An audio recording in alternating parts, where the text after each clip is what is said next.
Angat sa musika at balita. Musika at balita. Brigada News FM.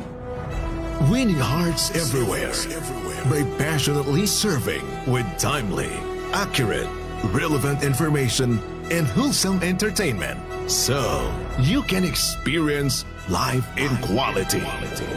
This is Brigada News FM, the #1 news FM in the Philippines. The Music and News Authority.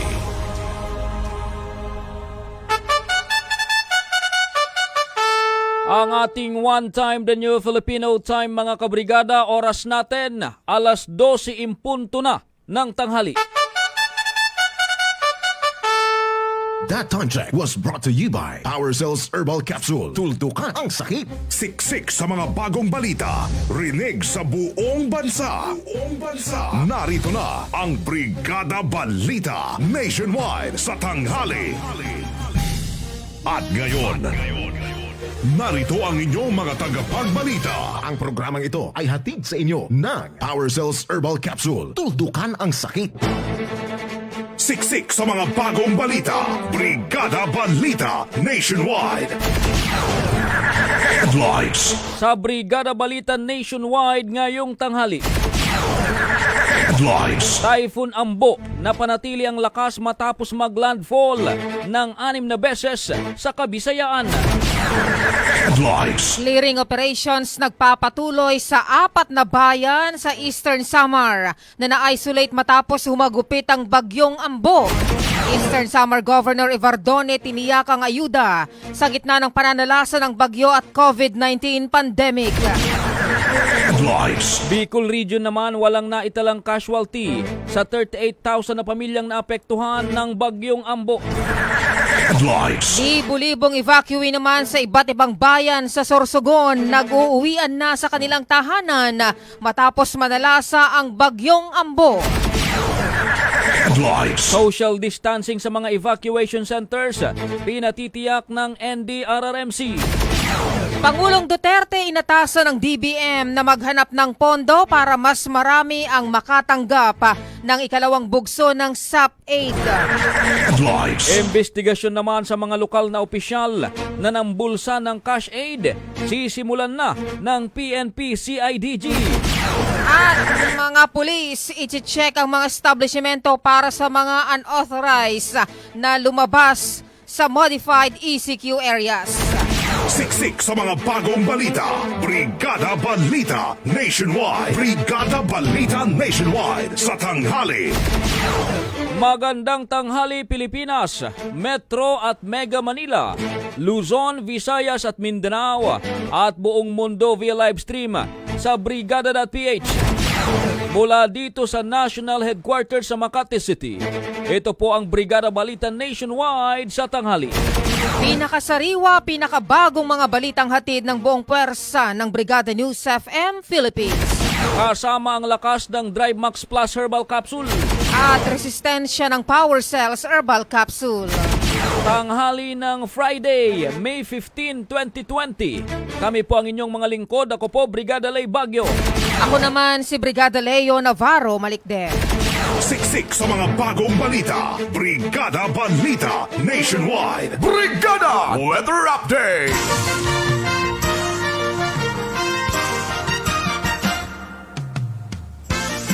Mga kabrigada, unahin na natin ang ulat panahon ngayong tanghali.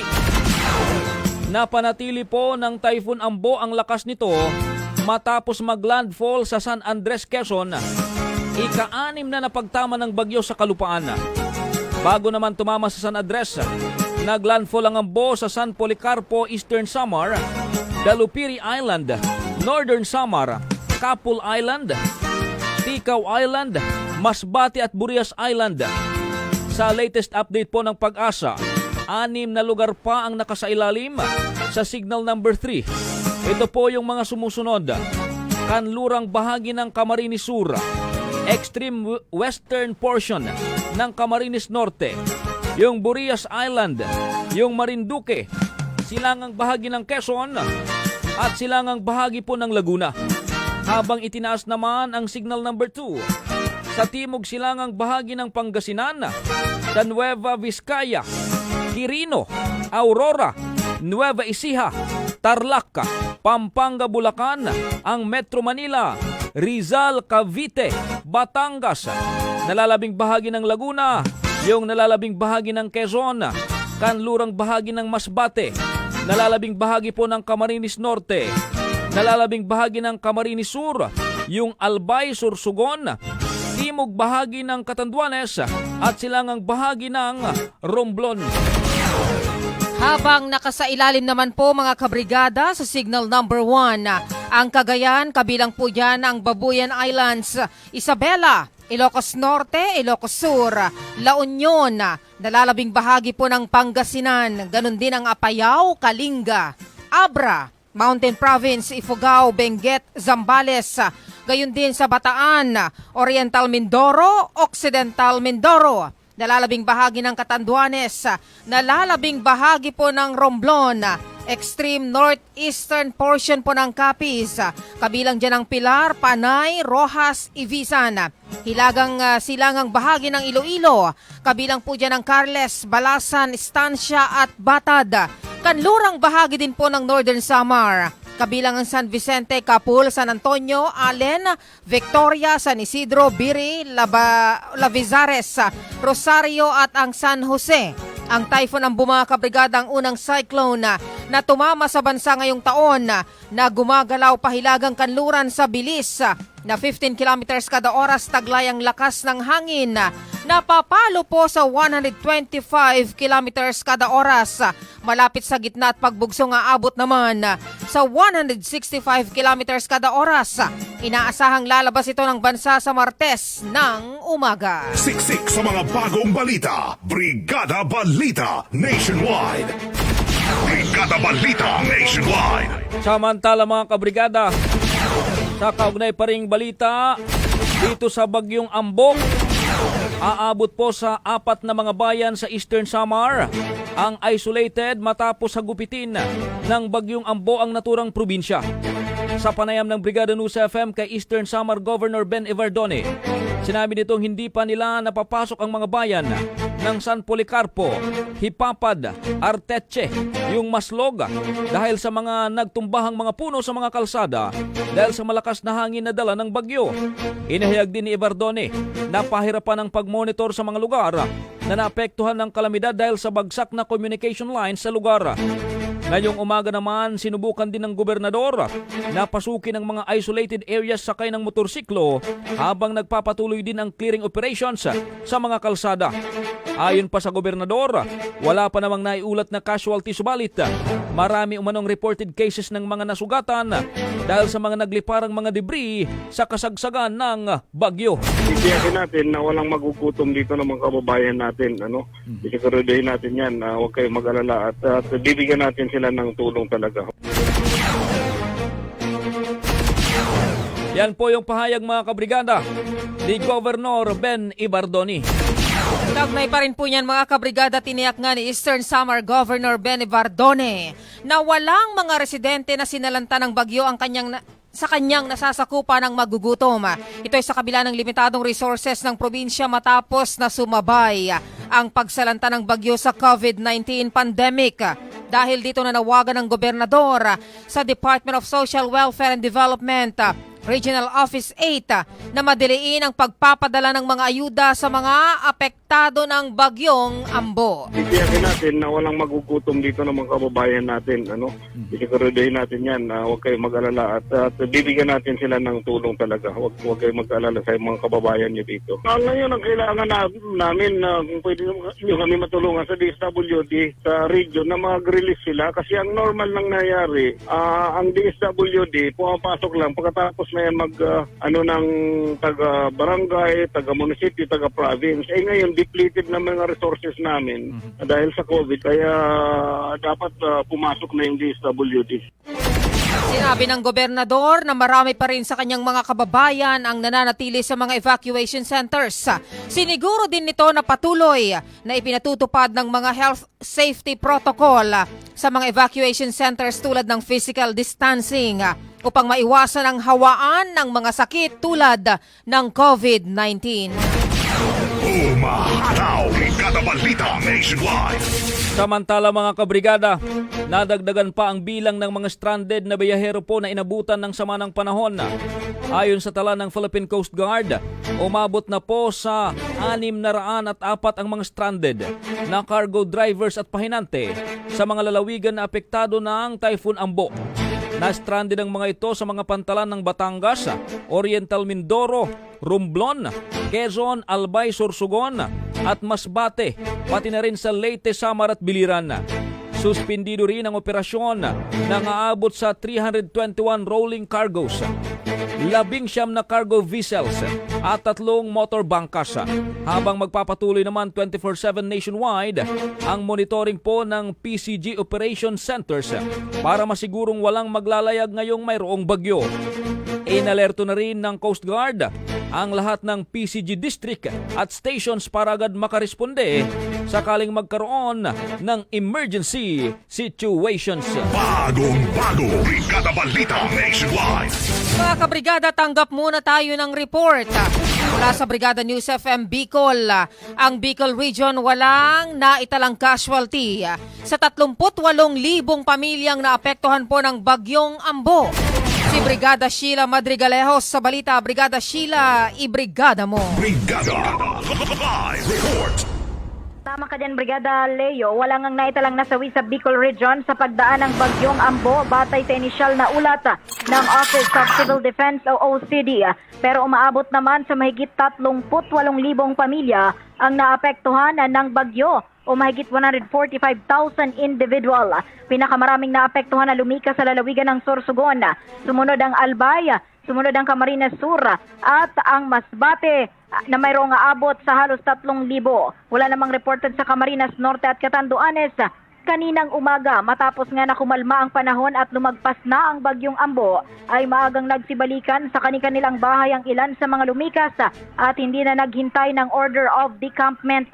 Umabot naman sa mahigit 100 ang mga na-stranded na pasahero sa iba't ibang pantalan, habang mayroong 40 rolling cargos, 60 sea vessels at 8 motor bangka. Inaasahang mananatili ang mga ito sa mga pantalan ng rehiyon hanggat mayroong nakataas na storm warning signal.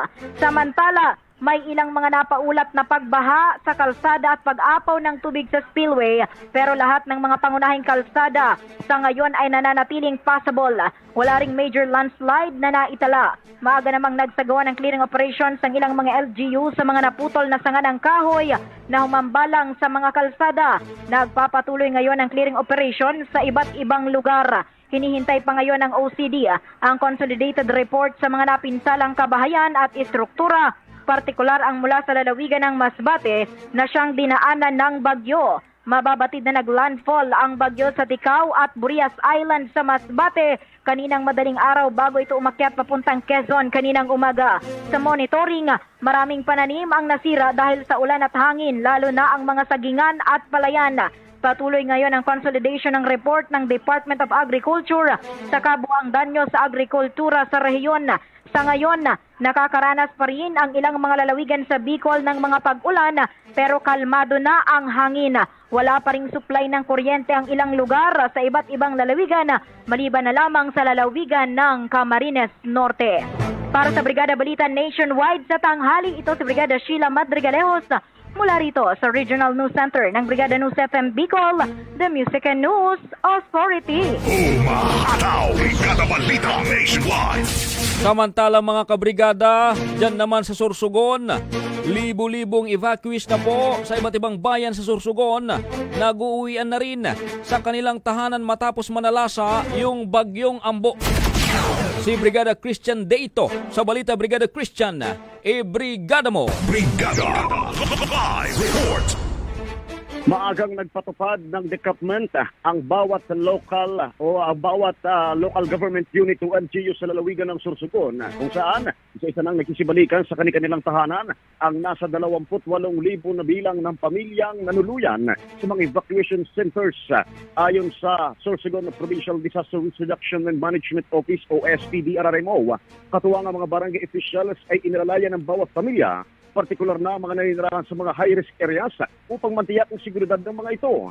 Balik trabaho na rin ng mga LGUs at mga business establishment matapos na magpatupad ng work suspension ng LGU kahapon ng hapon.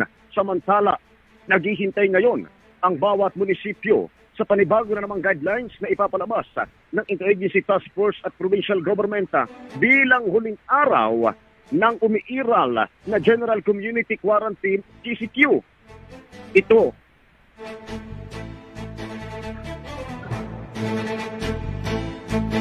ay upang makapaganda ang bawat local chief executive.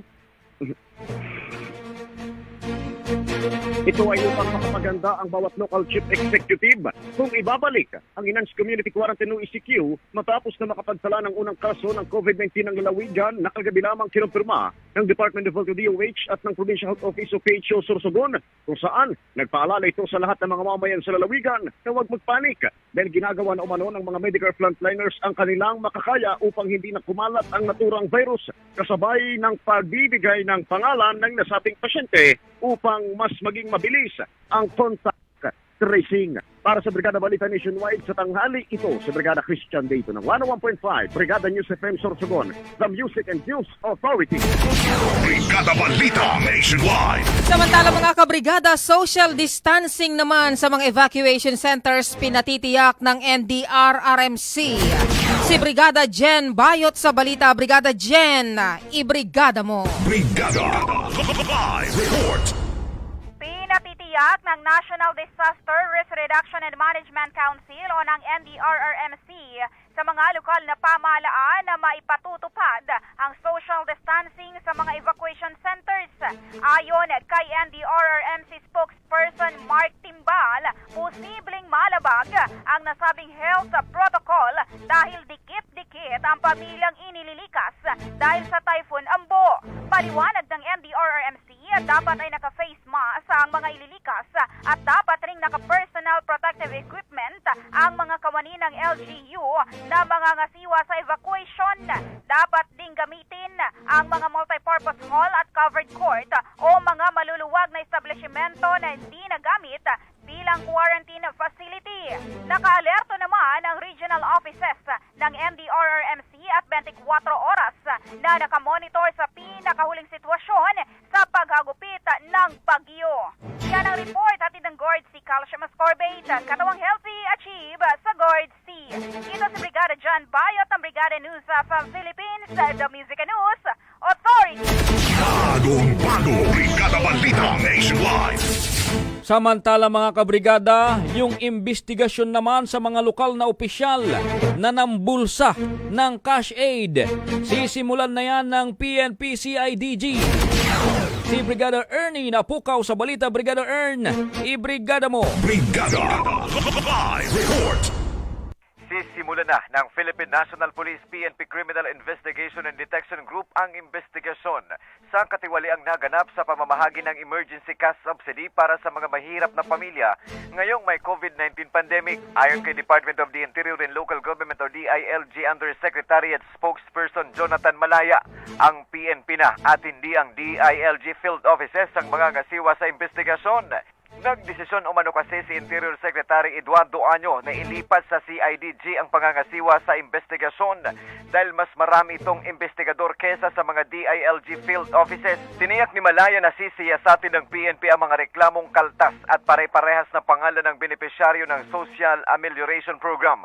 Hahawakan ani ng PNP-CIDG ang lahat ng isyu tungkol sa graft o pambubulsa ng pondo ng SAP-aid, habang ang DILG naman ang bahala kapag may administrative complaint laban sa mga opisyal ng barangay gaya ng kabiguang magpatupad ng social distancing at di mapigil ang pagkakaroon ng mass gathering. Yan ang report hatid ng Yamivit, ang multivitamins ng batang lamang. Ito si Brigada Ernie Napukaw ng Brigada News FM Philippines, the Music and News Authority. Umahataw Brigada Balita Nationwide. Mga pulis naman, iti-check ang mga establishmento para sa mga unauthorized na lumabas sa modified ECQ areas. Si Brigada Maricar Sargan sa balita. Brigada Maricar, ibrigada mo. Brigada Live Report. Mag-i-inspeksyon ang Philippine National Police sa mga establishmento na pinapayagan ng magbukas sa mga lugar na isa sa ilalim sa Modified Enhanced Community Quarantine o MECQ sa May 16 para makasigurong authorized lumabas ang mga manggagawa nito at nasusunod ang mga quarantine protocols. Ayon kay Police Lieutenant General Guillermo Eliazar, aarestuhin ang mga unauthorized persons na makikita sa labas ng kanilang tahanan maliban na lamang sa humanitarian considerations alinsunod sa utos ni PNP Chief General Archie Gamboa. Aminado naman si Eliazar na magiging hamon para sa JTF COVID Shield ang pagmamando sa mga checkpoints dahil inaasahang dadami na ang taong lalabas sa mga bahay dahil sa mas pinaluwag na restrictions.